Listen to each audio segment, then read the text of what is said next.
want to first of all introduce Louise Smith. How are you doing? I'm great. How are you? I'm fine. You are the first person that I've actually actively gone out to search for on YouTube. No press, no PR, nobody digging in my back and saying you need to check this person out. And I was blown away with your talent.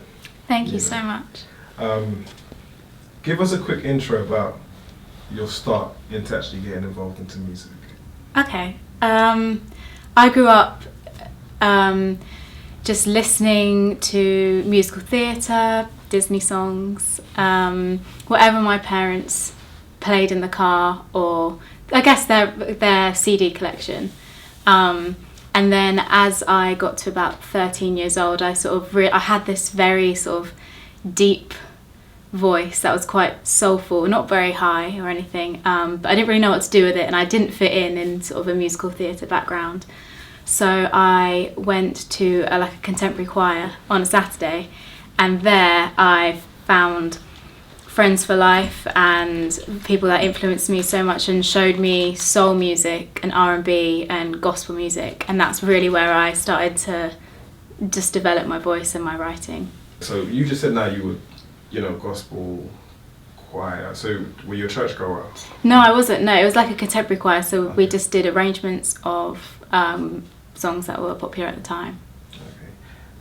You said from 13, but what sparked you to actually, was there an artist that you saw, you thought, that's somebody that I want to aspire to be like in terms of music? It may seem like a really obvious answer, but I think for me it was Michael Jackson. Yeah. I remember my uncle sent over a VCR around Christmas time of all of Michael Jackson's music videos up until that day, and I was just mesmerised by it. I just remember feeling so happy when I watched it, and I didn't know what it was. I didn't know that it was music that was making me feel that way, but it just, I don't know, it made me feel alive, I guess, and I really do think that's what sort of sparked it off. Now you're relatively young. You've gone through the YouTube route to get yourself exposure. How's that been for you? Uploading videos. Were you self-taught? Were you looking at other people? How did you look at that as a pathway?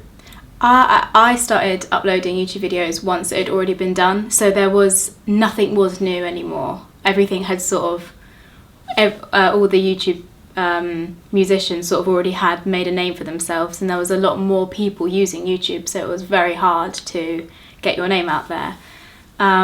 So I wanted to find a balance between writing my own music and putting that out there, with also gaining a fan base through doing songs that people already know, and that is really hard to get that balance. I think I'm still learning how to do it, but at the end of the day I just want to sing my own songs, and sometimes it's not the easiest thing to do by putting that on YouTube. Is that because it can get lost in the traffic of other things going on? Definitely, and people aren't searching your name and an original song they've never heard before. They're searching, the #1 single at the moment. So you do have to compromise, but I think at the end of the day, if you make a cover your own, then you're still doing yourself justice. And you've done quite a few shows, and you're self-managed as of now. Yeah. How do you filter any requests that come your way? Because you're still young, and a lot of people, they got management, or they're self-managed, and they get it wrong. But how do you say, okay, this is a thing I may say no to, this is a thing that may be a good opportunity? How are you able to balance the two?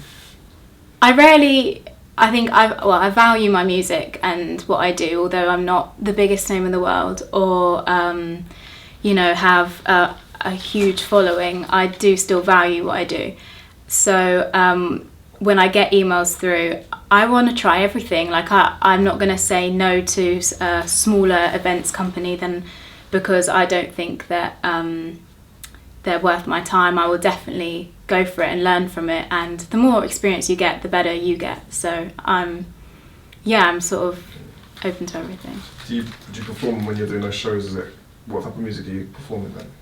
It depends. So I'll do weddings and I'll do function gigs because I have to eat. And original music doesn't always, at the start it's very slow. So I will do that, and I will do showcases. I've performed in this room before, this time last year, of Reload sessions, So and there I will sing my music, and that is sort of that's what I love to do.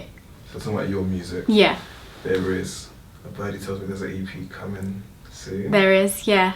Has it been titled yet? Or? It's self-titled, so it's just Louise Smith. Yeah.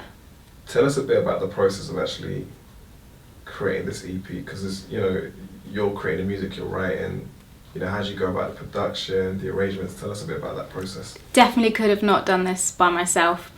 I have 3 other people on this EP that are helping me. A writer called Jack Shepherd, another writer and arranger called Adam Russ, and the producer is Sean Reynolds, who is a YouTube-based producer.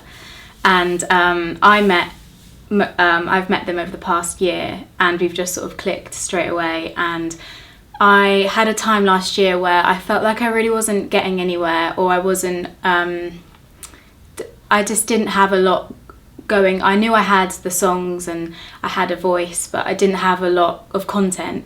So I really, last year, made it top of my list to have a product and something that I'm proud of and for someone to listen to, and that really represents what I love to sing. And that's sort of how it came about. I asked them, and we've been working really hard on it now for the past sort of 4 or 5 months. Yeah, Sean, I see you're with him. You're almost doing his makeup as well. Yeah, I was. Yeah, he doesn't get that face without me. Yeah, so and he's got a huge following. So I sometimes see his fans, his Twitter fans. They retweet things alongside what you're coming out with. So that's definitely an uplift and. Having a support mechanism. And he really wanted to get on board an original project. Like he is amazing at making covers his own and really giving them a new lease of life. But there's nothing like creating something new, and I think that's why he really wanted to get on board with this. And the sound, what type of sound are we looking at with this EP? I'd say it's predominantly pop, but it's soulful, and it's got an R&B beats and. Yeah, a mixture of those 3. You were saying before that, was it sometime last year you felt that things weren't, let's say, moving at the rate that you wanted to? What in particular made you think that, and how did you internalize that type of situation? It is, no one invests in artists anymore.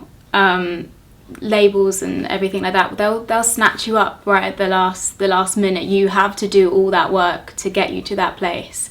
And sometimes when you're doing it all yourself, it feels so far away. And you just, at the end of the day, I just want to sing. Like that's all I love to do, and I love to write music. So it was just sort of like a brick wall point where I was like, no one really knows my name. I've done a lot of gigs this year that, I didn't get paid for. I travelled so far for and got nothing from. I think I was feeling sorry for myself, I think. And then I was just like, no, you gotta keep going. Like, this is what you love to do. It's, it's only the beginning. And I learned so much from it.